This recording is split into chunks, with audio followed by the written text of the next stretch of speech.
Hi students, നമ്മൾ already UV visible spectroscopy fundamental കാര്യങ്ങളൊക്കെ പഠിച്ചു. അതിലുള്ള ഇലക്ട്രോണിക് ട്രാൻസിഷൻസ് പഠിച്ചു, അതിന്റെ അബ്സോർപ്ഷൻസ് ബാൻഡ്സ് ഒക്കെ പഠിച്ചു. അപ്പോൾ ഇനി എന്താണ് നമ്മൾ പഠിക്കാൻ പോകുന്നതെന്ന് പറഞ്ഞാൽ ഒരു ഓർഗാനിക് കോമ്പൗണ്ട് അബ്സോർപ്ഷൻ മാക്സിമം എന്തിനൊക്കെ ഡിപ്പെൻഡ് ചെയ്തിരിക്കും. അപ്പം നമുക്ക് തിയററ്റിക്കലായി ഒരു ഓർഗാനിക് കോമ്പൗണ്ടിന്റെ absorption maxima we can predict. അതിന് വേണ്ടിയിട്ട് എങ്ങനെയാണ് അത് പ്രെഡിക്റ്റ് ചെയ്തതെന്ന് വെച്ചാൽ വുഡ്വേർഡ് ഫീസർ എന്ന് പറഞ്ഞ രണ്ട് സയന്റിസ്റ്റ് ഒരു റൂൾ ഉണ്ടാക്കിയിട്ടുണ്ട്. ആ റൂളിനെ ബേസ് ചെയ്തുകൊണ്ടാണ് നമ്മൾ അത് പഠിക്കുന്നത്. എന്താണ് എന്നുള്ളത് നമുക്ക് നോക്കാം. അതില് എന്താണ് ആദ്യം ചെയ്തത്, ഓരോ കോമ്പൗണ്ടിന് ഓരോ തരം സ്പെഷ്യൽ കോമ്പൗണ്ടിനെ എടുത്തു, ഓരോ കാറ്റഗറൈസ് ചെയ്തു, എന്നിട്ട് അതിന് വാല്യൂ കൊടുത്തിട്ടാണ് ചെയ്യുന്നത്. അപ്പോൾ before going to specific compounds category, first അതിൻ്റെ ഒരു ചില കാര്യങ്ങൾ നമുക്ക് ബേസിക് ആയിട്ട് അറിഞ്ഞിരിക്കണം.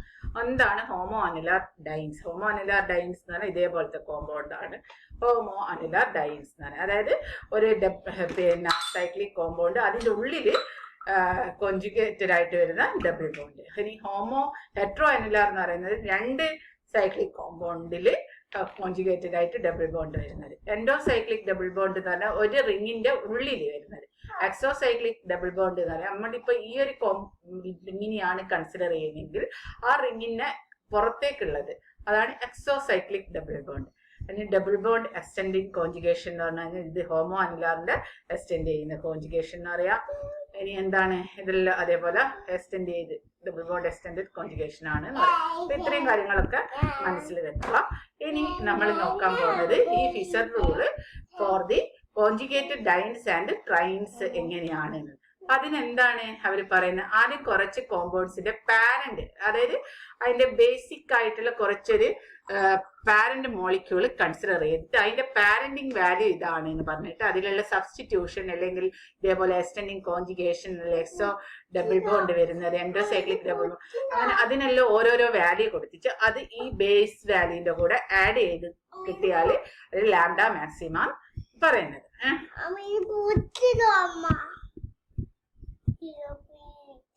ഇനി ഓരോന്നിന്റെയും ഈ ബേസ് വാല്യൂ എന്താണെന്നുള്ളത് നമ്മൾ ആദ്യം പഠിച്ചു വെക്കാം.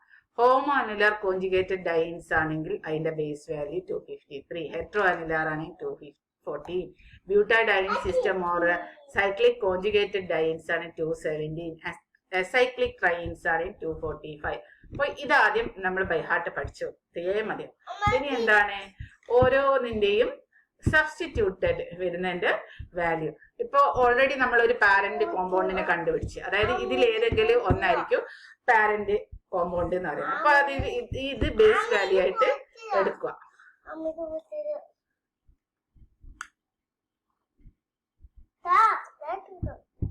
ബേസ് വാല്യൂ ആയിട്ട് എടുത്തിട്ട് പിന്നെ വരുന്നതിന് സബ്സ്റ്റിറ്റ്യൂട്ടഡ് വാല്യൂ, അതായത് alkyl substitution or ring residue വരുമ്പോൾ 5 വാല്യൂ അതിന്റെ കൂടെ കൂട്ടുക. എക്സോസൈക്ലിക് ഡബിൾ ബോണ്ട് ആണെങ്കിൽ 5 കൂട്ടുക. ഡബിൾ ബോണ്ട് ടെസ്റ്റ് കോൺജുഗേഷന് 30 കൂട്ടുക. ഇനി ഏതെങ്കിലും ഓക്സോക്രോമുകൾ പ്രസൻസ് ആണെങ്കിൽ ഇതെല്ലാം പ്രസൻസ് ആണെങ്കിൽ അതിന്റെ എല്ലാം ഓരോ വാല്യൂ. അപ്പൊ നമുക്കത് എങ്ങനെയാണ് എന്നുള്ള ഉദാഹരണം വെച്ച് നോക്കിയാൽ മനസ്സിലായിരിക്കും. ഫസ്റ്റ് എക്സാമ്പിൾ ആയിട്ട് ഇതെടുക്കുക. അപ്പൊ ഇതെന്താണ്? ഇത് പാരന്റ് വാല്യൂ എന്താണ് നമുക്കറിയാം, ഹെട്രോ അനിലാർ കോമ്പൗണ്ട് ആണ്. അപ്പൊ അതിൽ 214. ഇനി അതിൽ എന്തെല്ലാം ഉണ്ട് എക്സ്റ്റെൻഡഡ്? നമുക്ക് ഇതാണ് ഇത് ഇത്രയാണ് ഹെട്രോ അനിലാർ എന്ന് പറഞ്ഞാൽ നമ്മൾ പാരന്റിങ് വാല്യൂ ആയിട്ട് കാണുന്നത്. അപ്പോ ഇങ്ങനെയാണ് ആ സിസ്റ്റം വരുന്നത്. അപ്പൊ ഏതെല്ലാം? ഇതൊരു ആൽക്കൈൽ റെസിഡി ആണ്, ഇതൊരു റിംഗ് റെസിഡി ആണ്, ഇവിടെ ഒരു റിംഗ് റെസിഡി ഉണ്ട്, ഇവിടെ ഒരു റിംഗ് റെസിഡി ഉണ്ട്. അപ്പൊ 3 റിംഗ് റെസിഡി. അപ്പൊ റിംഗ് റെസിഡിന്റെ വാല്യൂ 5 ആണ്. അപ്പൊ 3 റിംഗ് റെസിഡി വരുമ്പോൾ 3 × 5 = 15. ഇനി എന്ത് നോക്കാം? ഇതൊരു റിംഗ്, ആ റിംഗിലേക്ക് ഇവിടെ ഒരു ഡബിൾ ബോണ്ട് ഉണ്ട്. അതെന്താണ്?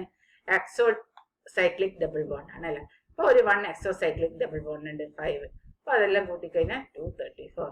ഇനി വേറൊരു എക്സാമ്പിൾ നമുക്ക് നോക്കാം. നേരത്തെ ഹെട്രോ അനിലാർ കണ്ട്, ഇത് ഹോമോ അനിലാർ. ഹോമോ അനിലാറിന്റെ ബേസ് വാല്യൂ. ഇനി ഇതാണ് ഹോമോ അനിലാർ അല്ലെ. അപ്പൊ അതിൽ എത്ര റിംഗ് റെസിഡ്യൂ ഉണ്ട്? 1, 2, 3 റിംഗ് റെസിഡ്യൂ. 3 × 5 15. ഇനി ഇവിടെ എന്തുണ്ട്? എക്സോസൈക്ലിക് ഡബിൾ ബോണ്ട്. അപ്പൊ അതും കിട്ടി. ഇനി വേറെ ഉദാഹരണം ഇതാ. ഈ ഒരു കോമ്പൗണ്ട് എടുക്കുന്നത്. ഇത് എന്താണ്? ഹെട്രോ അനിലാറാണ്. അപ്പൊ അതിന്റെ വേസ് വാല്യൂ എത്ര റിംഗ് റെസിഡ്യൂ ഉണ്ട് നോക്കാം. 1, 2, 3 റിംഗ് റെസിഡ്യൂ. പിന്നെ അദ്ദേഹത്തെ പറഞ്ഞ പോലെ തന്നെ ഹെട്രോ. അപ്പൊ അതിന്റെ വേസ് വാല്യൂ 234. ഓക്കെ. ഇനി നിങ്ങളോട് എനിക്ക് പറയാനുള്ളത്, നിങ്ങൾ എന്തെങ്കിലും സംശയം ഉണ്ടെങ്കിൽ നിങ്ങൾക്ക് എൻ്റെ അടുത്ത് ക്ലാസ് എടുക്കുമ്പോഴോ ഇതാദ്യം ഈ വീഡിയോ എന്ത് തന്നെയാലും കേൾക്കുക. എന്നിട്ട് എന്തെങ്കിലും ഡൗട്ട് ക്ലാസ് എടുക്കുമ്പോഴുണ്ടെങ്കിൽ ചോദിച്ചു നോക്കാം. പിന്നെ ഇത് നേരത്തെ പറഞ്ഞ പോലെ തന്നെ റിംഗ് റെസിഡ്യൂ എല്ലാം 3 റിംഗ് റെസിഡ്യൂ, ഒരു എക്സോസൈക്ലിക് ഡബിൾ ബോണ്ട്. പക്ഷെ അവിടെ ആരുണ്ട്? ഇങ്ങനെയൊരു പിന്നെ ഒരു ആൽക്കോക്സി ഗ്രൂപ്പ് ഉണ്ട്. അപ്പൊ അതിന്റെ വാല്യൂ എത്രയാണ് നമ്മൾ നേരത്തെ പഠിച്ചത്. അപ്പൊ അതും കൂടെ ഇതിന്റെ കൂടെ ആഡ് ചെയ്യണം. ഇത് നേരത്തെ ഇതിനായിട്ട് വ്യത്യാസമായിട്ട് എന്താ, നമുക്ക് ഒരു എക്സ്റ്റെൻഡഡ് കോൺജുഗേഷൻ ഉണ്ട് അല്ലെ. അപ്പൊ എക്സ്റ്റെൻഡഡ് കോൺജുഗേഷന്റെ വാല്യൂ വന്ന് എക്സ്റ്റെൻഡഡ് കോൺജുഗേഷനില്